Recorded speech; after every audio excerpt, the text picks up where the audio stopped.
criatividade para produzir tanto conteúdo, hein, meninas? Onde é que fica? Se você acabou de chegar nesse canal, meu nome é Jana Viscardi, sou eu mesma, dona e proprietária desse modestíssimo espaço. Você aí do outro lado é sempre muito bem-vinda por aqui.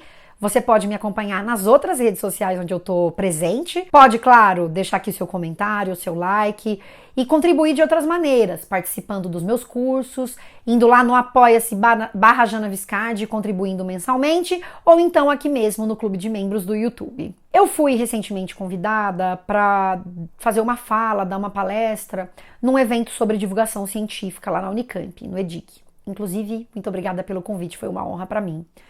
E a conversa, ela partiu de pensar a questão do produtivismo acadêmico, de produção de conteúdo, e a relação com a questão da criatividade.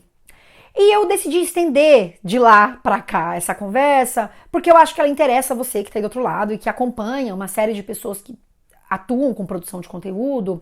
E interessa tanto para quem tá na divulgação científica, porque nesse caso era o evento de divulgação científica, e tem a ver também para quem produz conteúdo que não necessariamente é divulgação científica, porque você tá o tempo todo precisando pensar que tipo de conteúdo você vai fazer. E o que a criatividade tem a ver com isso? É pensar quais são os espaços que você tem para, sim, articular ideias, estudar, expandir o pensamento para poder produzir um conteúdo e trazer esse conteúdo nas redes. E eu acho essa conversa, fundamental.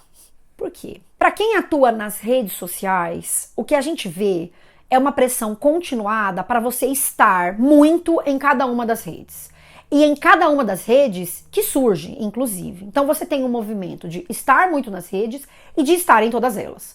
E veja, não é um movimento, mas é um pensamento muito disseminado. Inclusive, e aqui eu já começo deixando a minha...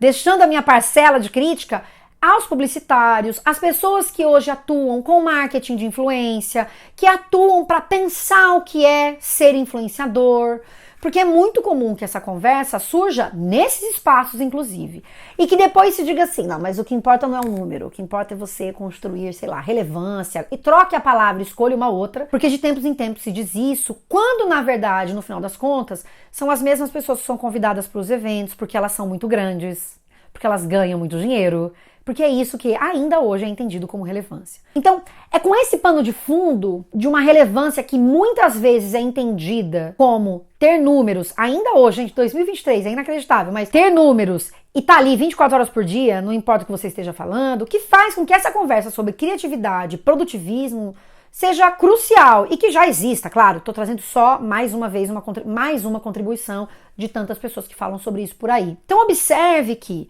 se você tem um movimento de estar o tempo todo na rede e de estar em todas as redes, e aqui eu estou exagerando, né, o tempo todo, mas de estar muito nas redes e em todas elas, qual é o tempo que você tem para pensar nessa produção de conteúdo?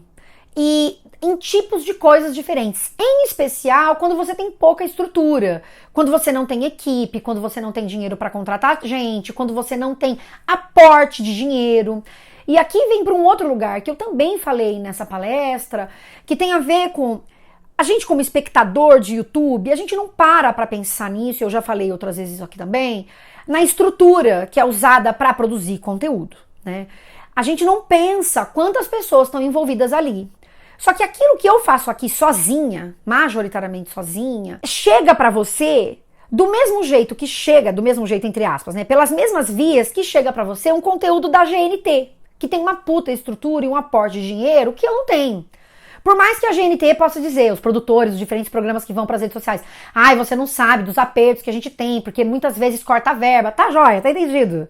As pessoas estão sempre lutando com a verba. Mas alguém que está sozinho produzindo conteúdo vai ter uma estrutura muito distinta daquela pessoa que está numa rede de televisão, daquela pessoa que recebe um aporte financeiro grande, daquela pessoa que recebe um financiamento de um instituto, sei lá, Serra Pilheira, ou seja lá o que for, mas que na Humanas não se recebe, no caso da Serra Pilheira, que é o instituto que fomenta a divulgação científica, mas não para a área de humanas. Então, é interessante a gente pensar que são inúmeros os elementos que estão combinados e que vão culminar nessa coisa que a gente chama aí de criatividade, né? Porque veja, se você precisa supostamente estar o tempo todo nas redes sociais, porque aí a gente entra nessa economia da atenção, a gente entra na lógica dos algoritmos, então é uma conversa muito ampla, que envolve um monte de coisa. Se eu preciso estar sempre nas redes, o tempo todo ali para não ser, entre aspas, esquecida, como é que você tem tempo para parar para pensar na sua produção de conteúdo se você faz tudo só, majoritariamente só, ou só, e você precisa estar ali porque você não pode ser esquecida. Não pode ser esquecida porque se o seu trabalho é ali, como é que faz? E aqui, para além disso, tem outro elemento. Se você produz conteúdo na internet e você quer ser vista, então vamos pensar na divulgação científica. Alguém que decide conduzir um projeto em redes sociais de divulgação científica, é óbvio que essa pessoa quer ser vista. Você não quer fazer um projeto que demanda um maior tempão de você e às vezes de outras pessoas, a depender do tamanho do projeto, estudo, organização, pensar o que é que você quer fazer, roteiro, um monte de coisa, planejamento, para depois ter 2 pessoas te vendo. Então é óbvio que você quer ser vista, é óbvio que você quer que esse conteúdo atinja mais gente. Mas para que você atinja mais gente, muitos dizem que você precisa estar lá o tempo inteiro. Que se você some, quando você volta, o seu conteúdo não é entregue. Então, por exemplo, eu fico às vezes algumas semanas sem trazer conteúdo pro YouTube. Quando eu volto, é um perrengue, nem sempre dá certo. E aí aqui, esse dar certo no sentido de ter visualizações próximas do que comumente são as visualizações, ou expandir as visualizações, é apenas uma das questões, né? Porque tem uma outra questão que é um elemento ético. Muitas vezes, tem muitas modas acontecendo nas redes, né? Eu me lembro quando começou a coisa dos cortes e começaram a me dizer assim: Jana, faz corte, porque agora vai dar certo. Se você fizer cortes, vai dar certo. Isso te trazia 2 coisas aí, né? A primeira, de que eu ainda não dei certo, não tinha dado certo o suficiente, e aí a gente pode se perguntar o que é dar certo, né? O que isso significa. E segundo, que eu deveria me render a uma lógica específica que eu particularmente detesto para dar certo. Na verdade, o que eu detesto é a dinâmica do corte react, que você fica vendo o que a outra pessoa tá falando, e aí você tem um ar de sabedoria de quem tá assistindo aquilo, do tipo... deixa eu fazer um comentário aqui sobre a bobagem que essa pessoa tá dizendo aqui atrás. Esse estilo de corte react eu detesto. Então eu pensei, esse é o meu limite, eu não vou fazer. Então, se eu não vou fazer e é isso que me faria dar certo, então eu não vou viralizar, então os meus vídeos não vão ficar grandes. Então, tem um elemento aqui da produção de conteúdo que tem a ver com essas tantas coisas que eu trouxe aqui e que impactam também a questão da criatividade. Porque se eu tô sendo cerceada o tempo inteiro, ora porque eu não tenho tempo de pensar, porque eu preciso estar ali todo dia, ora porque eu preciso atender necessariamente a uma moda, porque se eu não atender a moda não vai dar certo, como é que você cria conteúdo de qualidade? E é claro, a gente pode perguntar o que é conteúdo de qualidade e tudo tal. E nessa palestra eu dei um exemplo de produção de conteúdo minha que eu queria trazer para vocês. Eu estudei durante 3 semanas para fazer um vídeo sobre o Bakhtin. Se você procurar, você não vai encontrar esse vídeo do Bakhtin aqui, porque ele não foi ao ar. Eu estudei durante 3 semanas ininterruptas para isso. E esse vídeo nunca foi ao ar. Tem muitas questões aqui. Primeiro, pensar se eu me sentia qualificado o suficiente para postar. E aí tem uma questão de divulgação científica, que é quem tem o direito a falar, né? Porque é muito comum que se diga, essa pessoa aí fala de tudo, ou significa que ela não fala de nada. Tem um pouco... Isso aparece, certamente.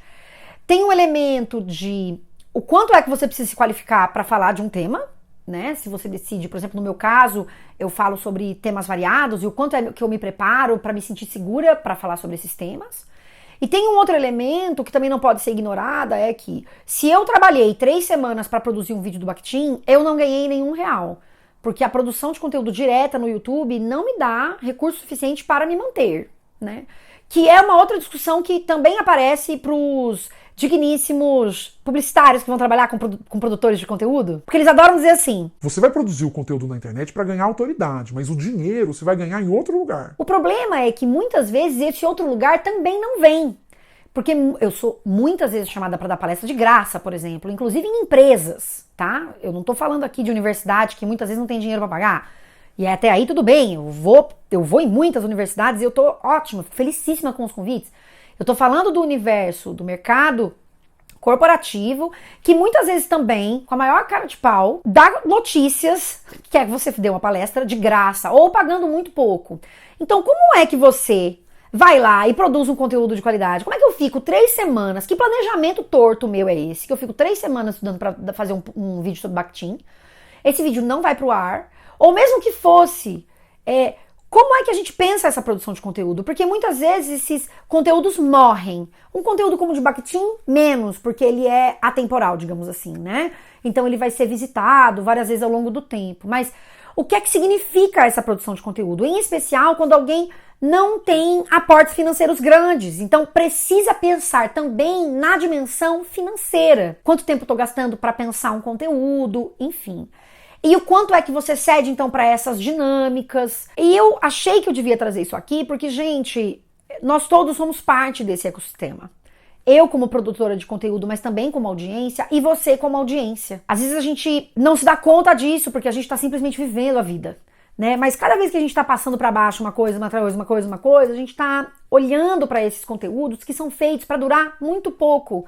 Cada vez os conteúdos parecem ter que ser mais curtos e para durar menos tempo. Só que isso faz com que quem produz o conteúdo precise estar o tempo inteiro ali. Então, ainda que você esteja se movendo para algum lugar, você de alguma forma está sempre meio que voltando para um lugar muito parecido. Não o mesmo, mas muito parecido, porque você está sempre nesse jogo de ir e vir e no final das contas parece que você não sai desse lugar, porque não tem uma solução. Você não conhece os algoritmos, não sabe como eles operam. Então essa coisa de hackear o algoritmo, não sei se isso existe, entendeu? Você está só ali tentando, se esforçando, fazendo um puta de um esforço para ver se o conteúdo chega, mas ele muitas vezes não vai chegar por conta das inúmeras variáveis. O quanto você cede para a maneira como você está produzindo conteúdo, as palavras que você decide trazer, o quão sensacionalista vai ser a produção de conteúdo ou não. Enfim, gente, bode, muita coisa. Mas eu achei que eu devia trazer esse negócio aqui pra gente pensar que... eu vi, inclusive, um comentário num dia que eu falei sobre notícias, alguém disse assim... Ai, acho uma pena, agora todos os canais falam de notícias. E o meu canal fala de notícias há anos, e veja, outros muitos também. Mas eu entendi o que a pessoa estava querendo dizer. E eu sei porque muita gente vai falar de notícia. Porque é algo do momento que você sempre vai ter um material pra falar. Sempre vai ter um material para falar. No meu caso específico, como eu faço análise de manchetes escritas, de textos escritos... O jornal é sempre uma fonte, para qualquer linguista para qualquer linguista que trabalha com texto, enfim, com análise crítica do discurso, análise do discurso, sempre vai ser, linguística textual. E para muita gente vira, não porque é uma área de conhecimento, mas porque é algo que acontece todo dia e que permite que você esteja, portanto, produzindo conteúdo todo dia, que é muitas vezes uma demanda, que as pessoas entendem como uma demanda em função daquilo que as redes sociais querem que a gente faça, que a gente seja engolido por cada uma delas. E porque a pessoa porque ela entende que ela precisa ficar ali, porque senão ela perde para outras pessoas que estão produzindo conteúdo todo dia. Ela perde porque o algoritmo, entre grandes aspas, penaliza quando ela não tá ali o tempo inteiro. Então, gente, e aí a criatividade vai pro brejo. Então, eu gostaria de deixar aqui meu beijo para você que se vê chafurdado nesta merda, da dificuldade que é produzir um conteúdo que você sente que o seu conteúdo é de qualidade, ao mesmo tempo em que você tem que estar o tempo inteiro nas redes, que você não pode parar, que você vai ganhar dinheiro em outro lugar e esse outro lugar não vem, ou então vem muito pouco, ou então vem de maneira muito inconstante. E aí tá lá os publicitários ganhando dinheiro para falar isso, e um monte de palestra em que eles estão ganhando dinheiro, você não tá, e estão vendendo uma ideia que não necessariamente é concreta e real. Seja para produção de conteúdo dentro da divulgação científica ou fora dela. Então, assim, hablei, Brasil, hablei, e eu acho que é isso. Você pode ter outra opinião, porque isso aqui não é uma verdade universal. Você pode fazer suas ponderações nos comentários aqui. E eu desejo sorte para a criatividade, porque se a gente não tem tempo de pensar em nada, a gente só tem que ficar produzindo, a criatividade vai pro ralo mesmo. Então, beijos para você que tá aí do outro lado. Beijos, tchau!